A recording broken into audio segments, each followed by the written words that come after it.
Hi, this is Isaac and welcome to the second part of the Fantasia commentary. To sync this commentary to the movie, have the movie paused at 13:35 into the movie, and press play in 3, 2, 1, and now press play.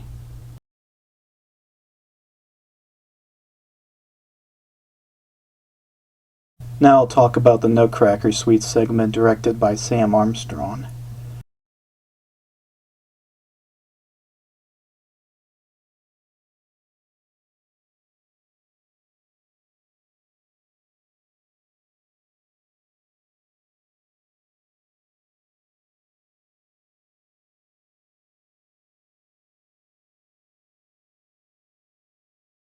One thing I'll mention about this narration is that this narration comes from a time before the U.S.'s first uncut performance of the Nutcracker Suite in 1944, because in the narration he says that nobody performs it nowadays. This is according to D23.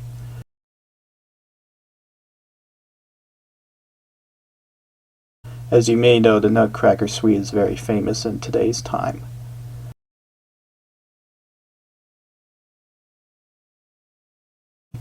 And with that ends the shortest of the Deems Taylor intros, except for maybe Meet the Soundtrack, which isn't really a long part of the movie.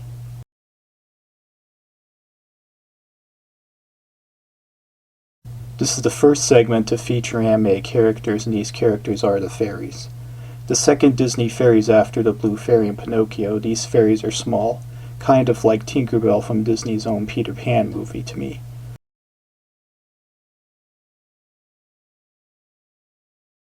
I think they also have incredibly long legs.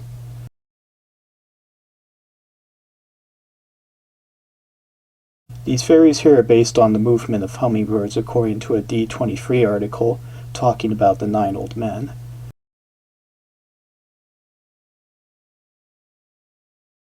Les Clark was the animator on the fairies. These fairies notably have no personality. There is no explanation for why the fairies are going around and using their magic the way they do here.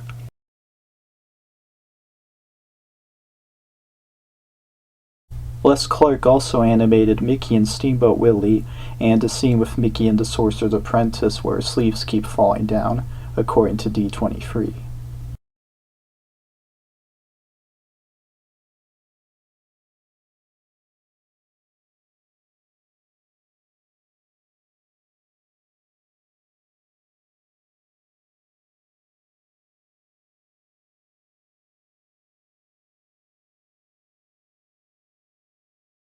So going back to the Tinkerbell comparison, this fairy here even has golden yellow hair.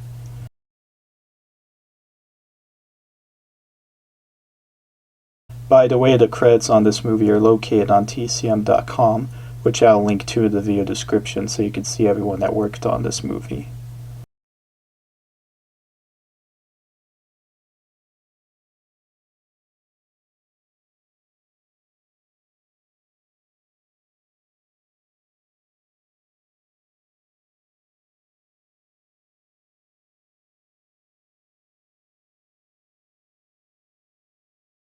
Now we have the dancing mushrooms.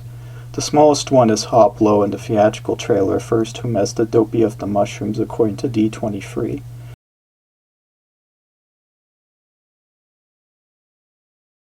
So this is the third clumsy comic relief character and another silent character. First there was Dopey, who was mostly silent Snow White, and then there was Gideon, who was mostly silent Pinocchio, and now there's Hop Low.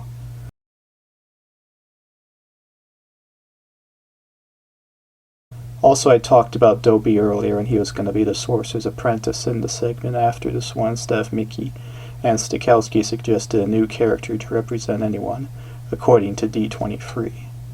The dancing mushrooms, I think, are the first time the movie gets closer to something humorous.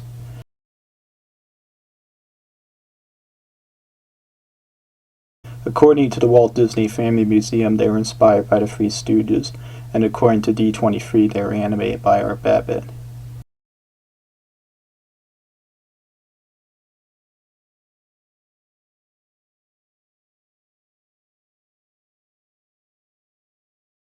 Now we have the dancing flowers.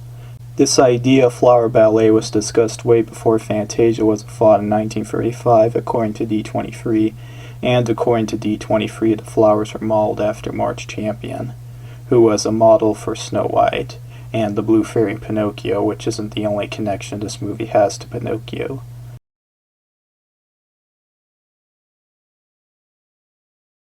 Although the story of the Nutcracker is not used here, they do keep the theme of ballet in many of the segments. Speaking of which, I'm not a ballet guy, so I've never been to the Nutcracker ballet.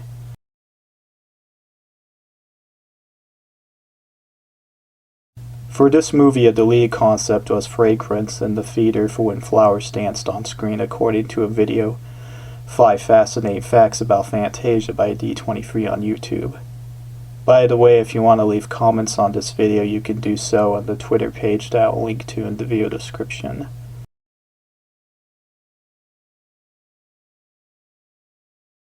This is a unique segment of the movie, I think, in that there are a lot of short sections in it, like the Chinese dance and the Russian dance.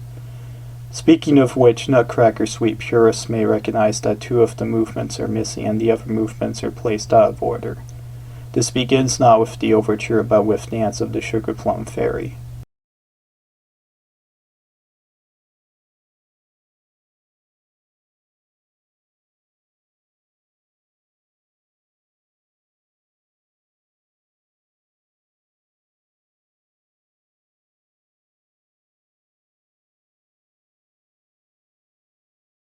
Now we have the Arabian dance, which to me isn't really Arabian, like the Chinese dance being Chinese or the Russian dance being Russian.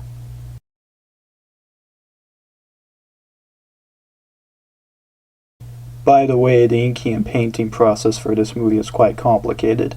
D23 notes under 5 Fascinating Facts About Fantasia's Nutcracker Suite. And also on that same page, the process for creating the snowflake fairies at the end of the segment was quite complicated too, I think so, reading it.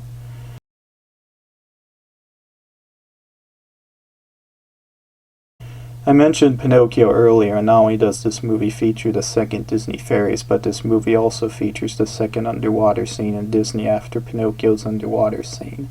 And it's been mentioned on Disney Magic and More.net that Cleo resembles the white fish at the end. It's notable that Don Lusk was the animator on Cleo and the white fish scene at around 22 minutes in.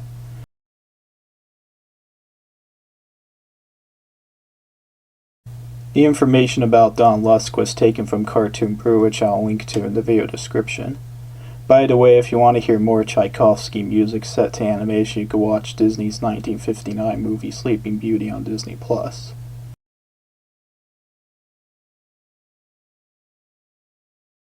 While this segment is playing, I'll mention some of the names of the other people who worked on this segment. Arthur Bryan, Bruce Bushman, Robert Cormack, Ethel Kulzar, Curtis D. Perkins, and Al Zinnon were the art directors on the Nutcracker Suite segment.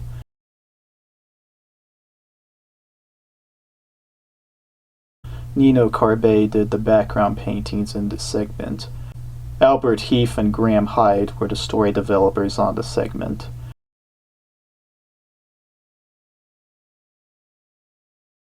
John Hench was a background painter on Toccata and Fugue and the segment. This was his first Disney movie that I worked on.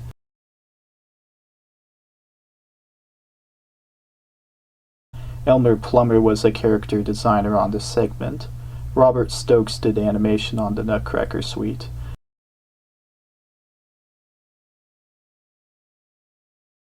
Norman Wright was on story development on the segment, and Cy Yun did animation on the segment and the Toccata and Fugue.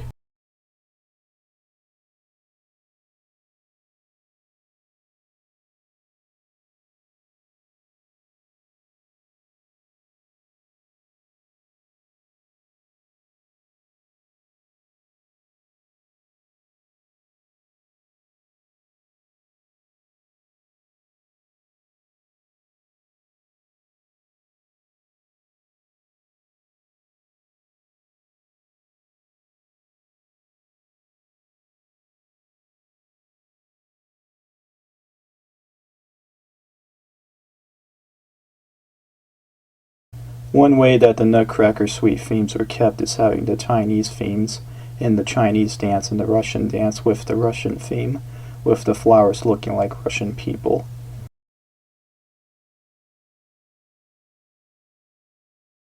So overall, I think that the Nutcracker suite here is good.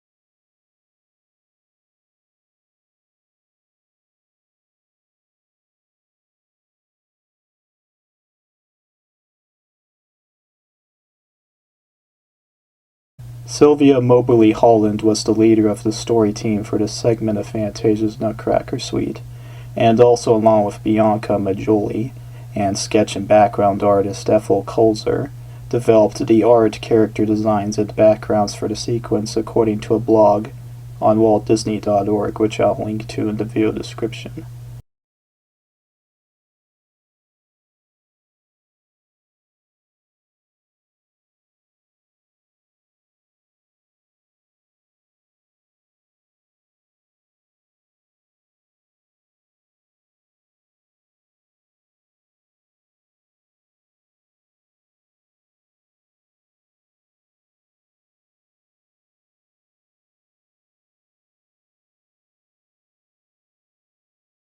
I've been told that the way that this fairy turns the leaves into a golden yellow color is like the fairies in Thumbelina, a movie that was actually directed by Don Bluth, who used to work for Disney. I've seen Thumbelina as a kid, but I haven't as an adult recently, and it was on Disney Plus and now it is gone.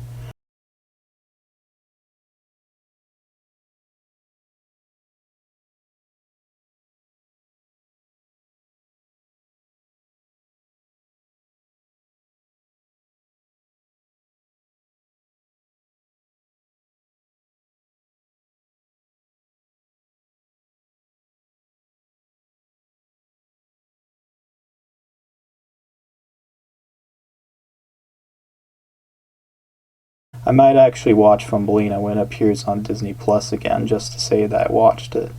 Also, another Tinkerbell comparison is that apparently in the movie Tinkerbell, the fairies, quote, "bring each season," end of quote. I haven't seen the movie, so I don't know for sure.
One comparison I'll make here is that the fairies here freeze the water like Elsa in Frozen.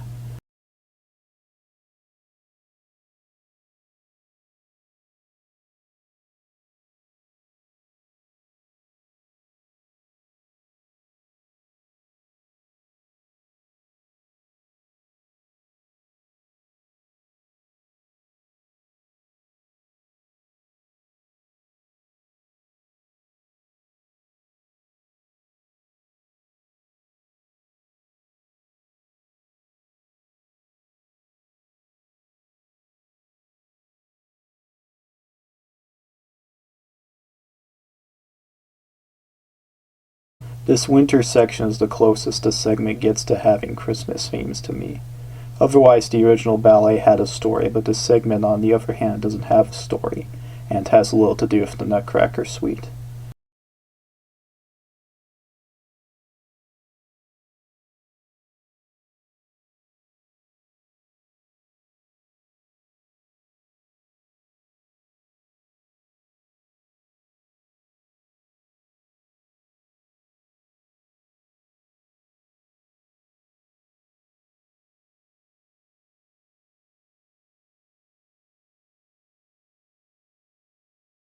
And now to end the commentary on this segment.